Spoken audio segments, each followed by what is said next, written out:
Hey, we're back at the hub with Angelique. In the last session, we were doing stuff trying to help her like move and do supta padangustasana eventually, but trying to move without aggravating her low back because you have a lot of pain coming out of L2, right? This kind of mystery pain that's energetic, it's physical, it's nerve, it feels like knives. Yeah.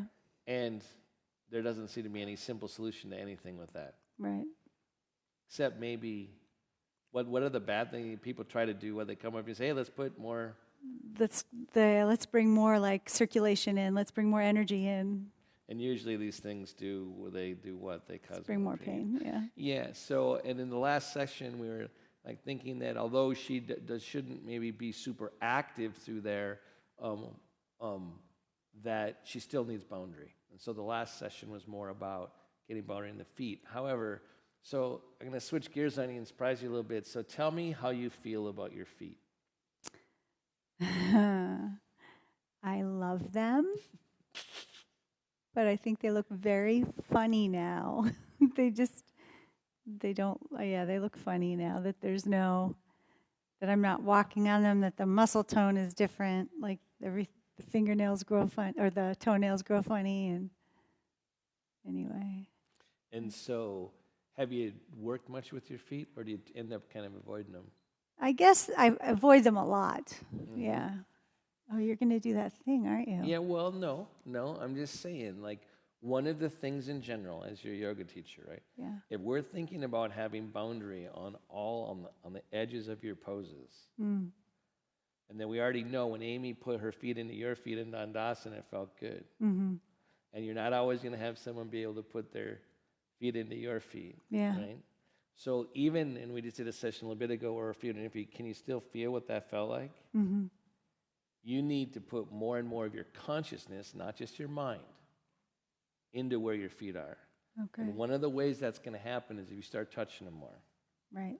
Right? And in general, just start having, and I've gone through a hard, after injuring my rotator cuff, I've lost connection to my feet over the last couple of years. It's a mistake, right? But in general, right, the more you can be, and the thing is, I don't know how it works, and I don't know, that's for neuroscientists to figure out, but if your hands start touching your feet more, somehow both wake up. Mm-hmm. And I'm not saying your feet will end up looking like they did before you were injured, but they can definitely, if you give them the attention and the connection, right, to more of your body, they will start coming like more alive on the level you're talking about. But more than that, I want your brain to start connecting to where they are more, right? So one of the places I want you to do is sit in padangustasana, put your soles of your feet together. So do you have I unfortunately have one foot I end up liking more than the other. Oh, I don't play favorites, Matthew. You don't play favorites? You think I'm weird because I do, huh? No, I'm feeling bad. Okay? But I don't mean to have a favorite. Right? So pull your heels back closer, like you're doing more padangustasana, right? I don't think I can right now. Is that where it goes? Or is it a spasm, or is that about where your pose is anyway? I think that's where my pose is now. Okay, so that's cool. Doesn't matter what what I want you to, I want you to grab, I want you to feel, I want you to start making heat. Now, if I wanted you to start making heat now, you could rub it, but make sure you're doing it with the center of your chest. Not just your low back, you just want your low back. Right? So as you're actually, and now we use the underside of your arms. Grab your ankles, right? Like start activating, right? While your feet are connected. So I'm going to ask you to push your heels harder together. But I want you to do it while activating from the center of your chest, underneath your arms. Mm-hmm. And then grow your heels together. Good, right? And so now take your hand and grab with your thumb and index finger, make your big toe mounds go together with one hand. Oh. Mm-hmm. Now as you do that, make a connection back to your lower abdomen. I don't care if you feel it or you don't. And then release. Now squeeze them together again. Now what's crazy is that you'll be able to feel more if someone else does it for you, right? which I'm not in a great position to do it, but also the neck of your big toes. Oh, yeah. And you feel like, let that happen. Now, right? Yeah. And even if it's just in your visual mind, right? Lift your sternum. Connect your heels. How do you grow energy from your base of your spine down to your knee? What do you do to do it? Connect your heels. I was like pressing right? into my heels. Don't forget your arms can help, especially if they turn towards shoulder stand, right? You get the inner edge of your arms, the lifted chest, the lifted chest right here, right? Those things will activate. Because remember, in Dandasana, you said you like to roll your thighs in, right? Right? Your thighs can roll in. That helps you feel energy down your legs. Same idea here. Start trying to figure out how to hit the heels together and lift the chest. Hit the heels together and lift the chest. Now grab and squeeze your feet back together again. So in general, you can do it with both hands, do whatever makes sense to you, right? I want you to start activating the center of your chest, your arms, to hit your heels together too. Remember in the other thing we did that weird thing where clapping with your whole body? I want you to start acting. If you want to get more aware, you having a pain wave here? No. Okay. I want you to get, so you were just going inward there. See, I liked what you just did. You went inward to find the action. Right, there you go. Good. So now, this connection, what I've tried to do here is have you get a more connection to your feet, because I want you to do supta padangustasana. So, like, scoot out and go out on a flat on your back. You can move the sticky man if you need to. So now, we did this before with Amy helping, but now we're going to do it. She's going to do it, because at the end of the day, the other session we did was very inward. It probably didn't show that much up on camera, but it was very inward. Right? And it didn't, but that was what we're starting, what we want as the foundation of more activation. As I just spent time to have you like feel your feet more. So when I would start practicing at home and got really intensive practicing at home, I would do things for the first 20 minutes or half hour that made me connect to my feet and my ankles and my legs, and just made it be part of what, because you and I don't get, because we don't have the same level of sensation, we don't get easy access to that boundary. Right. So you have to like earn it. And then this is like downward facing dog. So it feels like, that's a great connection. Sorry. So, no, tell me. No, I love this. I mean, it feels like doing downward facing dog. When you're doing which? Just like holding on to, and like pressing in and pressing down through the ball mound. All of that is just like the beginning of a practice, being a downward facing dog, and like. You're exactly right. Where you had reference on your feet, right? And that's what I'm so glad you made that connection, because that's exactly what a lot of this stuff is. You can be doing this, so when you do this in your chair eventually, like when I had to do it before, I want this action to be sending awareness down to your heels. Exactly because you've made the connection between downward facing dog. Right? All right, so take one leg up, whichever leg you want to do.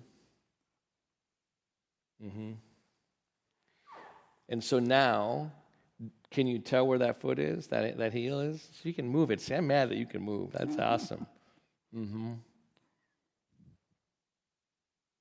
So stretch up to the heel and the ball of the foot. How do you do that?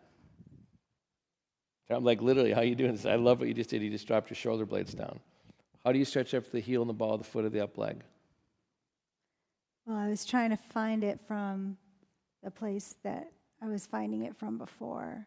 Instead of, here I tried to reach through my heel, but here I was trying to find it from.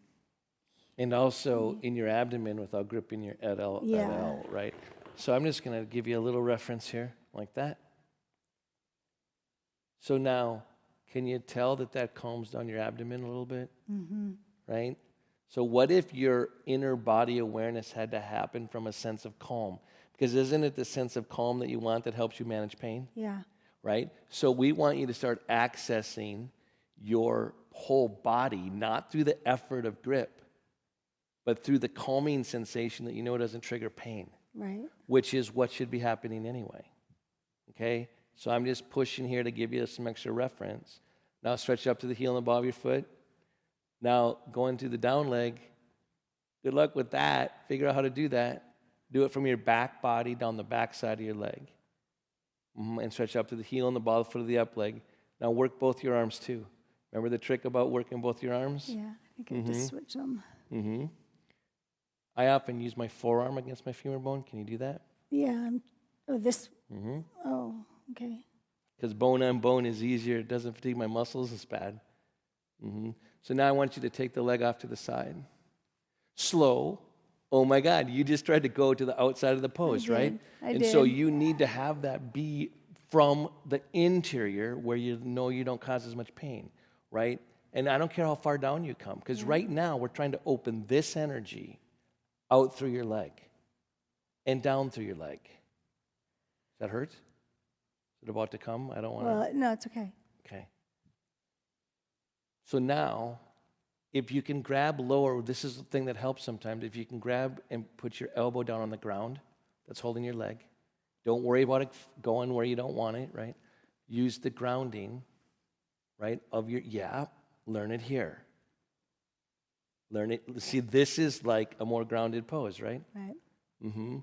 So stretch out down through the heel and the ball of the foot down here, up from the back body. Open and spread that way. Stretch out through the back arm. Good time to breathe, huh? Right? Don't just breathe here.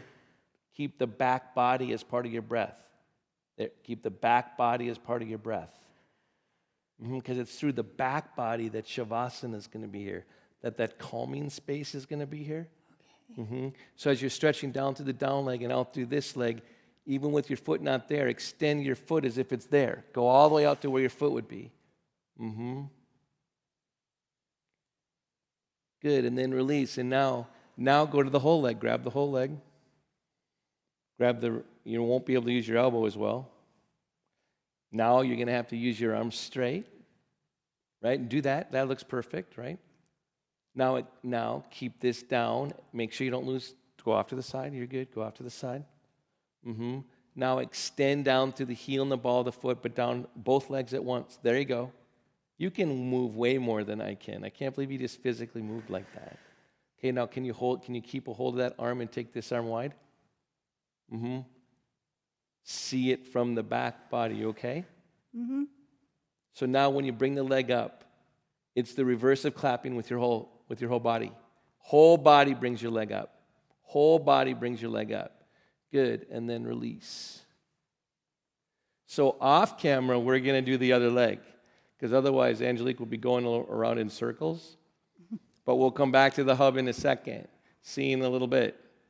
Hey, thanks for watching. If you like what you saw, please subscribe to our channel.